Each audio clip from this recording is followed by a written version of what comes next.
डोळ्यातून वाहतात तेच अश्रू असतात का? डोळे आणि अश्रू मनात समोरासमोर ठेवावेत. तर त्यांच्यात युद्ध घडतं, सीमारेषेवर. कधी-कधी आपण ठेवतो त्यांना एकमेकांच्या आजूबाजूला. त्यांनी शेजारधर्म पाळावा म्हणून. त्यापेक्षा कुत्रा पाळा. इमानदार असतो तो, कुठल्याही धर्मापेक्षा. या माझ्या विधानानं न दुखावल्यांचे डोळे दिसतात रिक्त.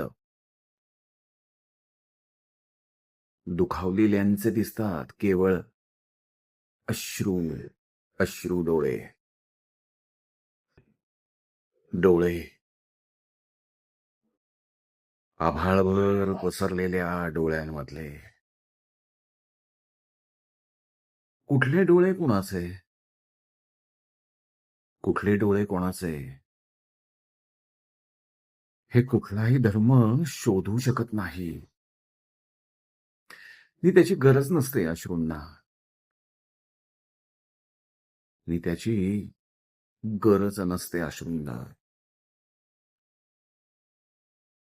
कुठलेही अश्रू कुणाच्याही डोळ्यात परततात. कुठलेही अश्रू कुणाच्याही डोळ्यात परततात. ही कविता होती कवी रवींद्र दामोदर लाखे यांची. आणि मी किरण भुजबळ.